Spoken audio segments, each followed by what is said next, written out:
Value zone hyper mart Nandamuri Balakrishna గారిచే November 28న నాచారంలో గొప్ప ప్రారంభం. నమస్తే రమ్మగారు. నమస్తే జయ. రమ్మగారు, దేవుడు ఎప్పుడు మనతో ఉంటాడు? అసలు మనతో ఉంటాడా దేవుడు? మనతోటే ఉంటాడు. అంతేనా? అది దేవుడు ఎట్లా ఉంటేనే ఎట్లా తెలుస్తుంది? మనం బతికున్నాం కదా, అంతే. అంతే.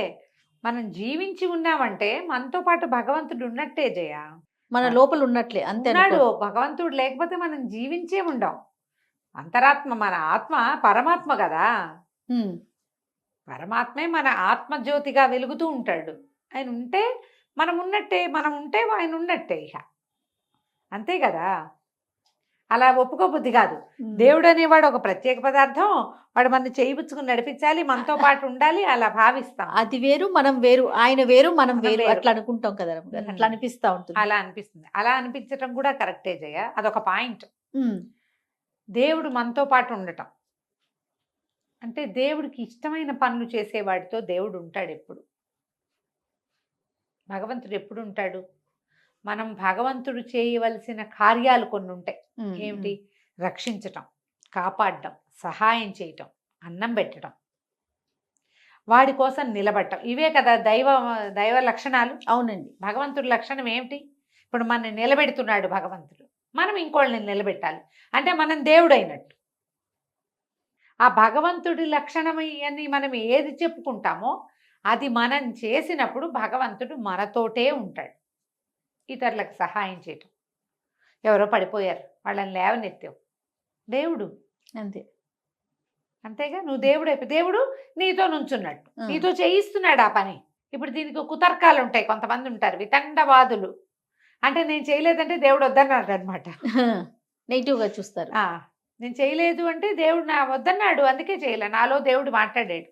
మనం ఏనుగు దేవుడు, మావిటి దేవుడు కథ చెప్పుకున్నాం కదా. అవునవును. అంతా దేవుడే, అన్ని దేవుడే. సమస్తము దైవాధారంగానే జరుగుతుంది ప్రపంచం అని చెప్పాడు గురువు గారు. అవును. ఒక చోటకి నడిచి వెళ్తున్నాడు శిష్యుడు. వెళ్తుంటే ఏనుగు పరిగెత్తుకుంటూ వస్తుంది. ఏనుగు దేవుడు అని భావించి వెళ్తున్నాడు. వెళ్ళేసరికల్లా ఏనుగు ఓ దెబ్బ కొట్టింది. ఆ మావటి వాడు బతుకున్నాడు. కేకలేసినా వినిపించుకోలేదండి మీ శిష్యుడు అని. ఏరా నాయన ఎందుకు వెళ్ళామంటే, అంటే అన్ని దేవుడి స్వరూపం అన్నారు గురువుగారు.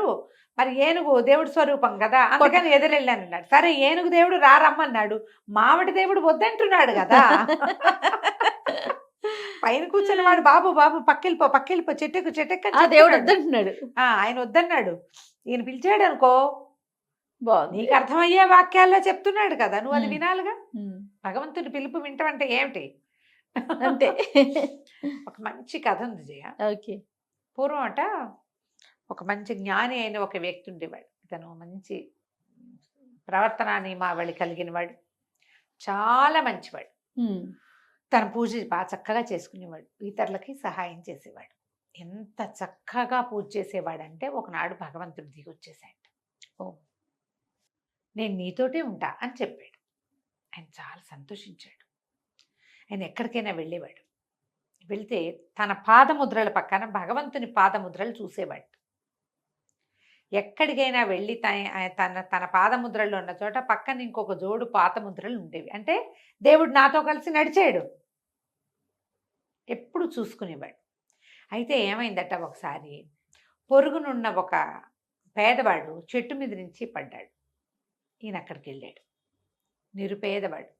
ఆ చెట్టు మించి పడిన వాడిని ఇచ్చేసి వాడికి కావలసిన సహాయం, వైద్య సహాయం చేయించి, అక్కడి నుంచి కాస్త డబ్బులు ఇచ్చి ఓదార్చి, ఏదైనా సహాయం కావాలంటే చూడు అని చెప్పాడు. ఆ నిరుపేదవాడి ఇంటి వాకిట్లో మట్టిలో ధూళిలో తన పాదముద్రలు కనపడ్డాయి. పక్కన ఉండవలసిన జత లేదు. ఉహుం. ఆశ్చర్యపోయాడు. ఏంటే లేవు, నాతో రాలేదు ఆ దేవుడు అనుకున్నాడు. కానీ దాన్ని పాటి చెయ్యల, వదిలేసుకున్నాడు. అక్కడి నుంచి దూరంగా ఎవరికో ఒక సహాయం అవసరమైంది. ఒక ప్రమాదం జరిగింది. అక్కడ చాలామంది సహాయార్థులు ఉన్నారు. అక్కడికి వెళ్ళాడు. ఉమ్, అక్కడ వాళ్ళందరికీ సహాయం చేశాడు. కొంతమందికి ఆహారాన్ని ఇచ్చాడు, కొంతమందికి వైద్యం చేయించాడు, కొంతమందిని మోసుకెళ్ళాడు, వాళ్ళ ఇళ్ళ వాళ్ళకి కబుర్లు చేశాడు. అన్ని చోట్ల గమనించాడు. తను ఎక్కడైనా నిలబడి యువతలకు వస్తే తన పాదముద్రలే ఉంటున్నాయి, కానీ పక్కన పాదముద్రలు ఉండట్లా, ఒక జతే ఉంటున్నాయి.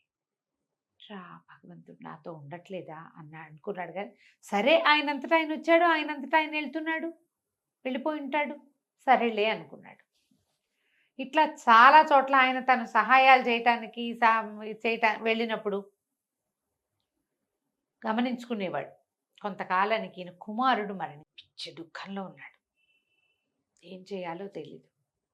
సరే, శ్మశానానికి తీసుకెళ్ళాడు. కుమారుడి చితి వెలిగించాడు. ఇంటికి వచ్చాడు.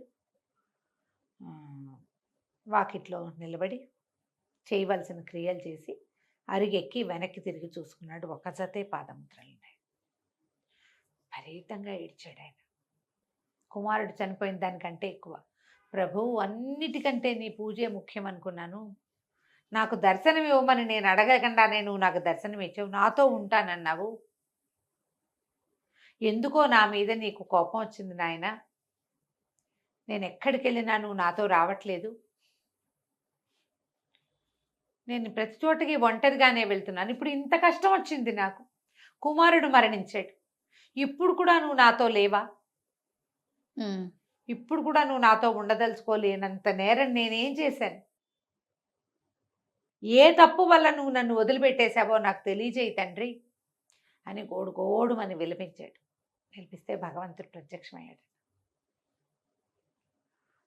నేను మళ్ళీ అడిగాడు, ఎందుకు నన్ను వదిలేసావు? నేను వదిలేయలేదు, నేను నీతోటే ఉన్నా. ఆ పాదముద్రలు ఏవి నీవి కాదు, అవి నావి. నేను నిన్ను ఎత్తుకుని మోసాను. బా, నువ్వు నా భుజాల మీద ఉన్నావు. నువ్వు ఒక పేదవాడిని చూసి వాడికి అన్నం పెట్టావు. అప్పుడు నేను నిన్ను ఎత్తుకున్నాను. నువ్వు ఇంత పని చేస్తున్నావు, నీకు ఈ శ్రమ ఎందుకు? నడిచే శ్రమ. అందుకని నేను నిన్ను ఎత్తుకెళ్ళాను అక్కడికి. నువ్వు కొంతమందికి సహాయార్థులకి సహాయం చేసావు, శరణార్థులకి సహాయం చేసావు, నేను అక్కడికి నిన్ను తీసుకెళ్ళాను. నీ కొడుకుని శ్మశానానికి తీసుకెళ్ళావు, నిన్ను నేను మోసుకెళ్ళాను. నువ్వు అతన్ని వెనక్కి దింపి అతన్ని పంపించి వెనక్కి వచ్చేటప్పుడు కూడా నేను నిన్ను ఎత్తుకుని తీసుకొచ్చాను. ఆ పాదముద్రలు నావి, కావాలంటే చూడు అని దాని మీద ఉఫ్ఫను బూదేటట. ఆ పాదముద్రలు బంగారు ముద్రలు. భగవంతుడు మోస్తాడు ఇట్లా. ఎప్పుడు మనం అతడు చేయవలసిన క్రియని మనం చేస్తామో అప్పుడు దేవుడు మనతో ఉంటాడు. అతని ప్రజెన్స్ని నువ్వు ఫీల్ అవుతావు, అవ్వవు. అది ఎట్లా ఉంటాడో తెలుసా? మన శ్వాసలాగా ఉంటాడు. నీకు తెలుసా నువ్వు గాలి పీల్చుకుంటున్నావని? ఏ గాలి నువ్వు పీలుస్తున్నావో నీకు అర్థమవుతుందా? అట్లా దేవుడు మనతో పాటు ఉంటాడు. భగవంతుడికి నచ్చే పని చేయటమే అతన్ని మనతో ఉంచుకోవటము. ఏమిటి నచ్చుతుంది భగవంతుడికి? నారాయణ సేవ, నరసేవే నారాయణ సేవ. ఇతరులకి అవసరమైనప్పుడు నీ అంతటా నువ్వు వెళ్ళు. ఒకటి, వాళ్ళు అడిగితే చెయ్యి. నీ వల్ల కాకపోతే ఇంకొకరిని పంపించు. తృణీకరించకు. ఇప్పుడు మనం అడుగుతాం దేవుడా అని, మన దేవుడు తృణీకరిస్తున్నాడు కదా అనిపిస్తుంది మనకి. ఏదో కోరుతాం, అది అవ్వదు. వెంటనే మనకు మండిపోతుంది. లేదా మనం ఎవరినో చాలా ప్రేమిస్తాం, వాళ్ళ నుంచి మనకు సెపరేషన్ వస్తుంది. అప్పుడు కూడా మనం దేవుడిని నిందిస్తాం. భగవంతుడు ఏం చేస్తాడు? చూస్తూ ఉంటాడు మన సంగతి. అంతే కదా? ఎట్లా చేస్తాడు? ఇప్పుడు నువ్వు ఏది నీకు కావాలని నువ్వు కోరుకుంటున్నావో అది నీకు కాలాంతరంలో ఇవ్వబడుతుంది.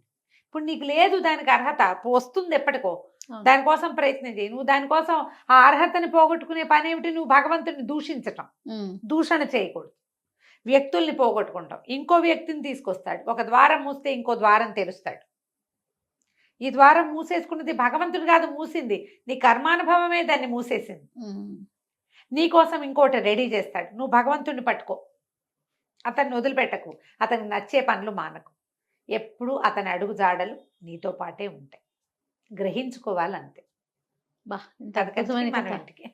అద్భుతం రమ్మగారు. బాగుంది కదా? చాలా చాలా బాగుందండి. నమస్తే. నమస్తే.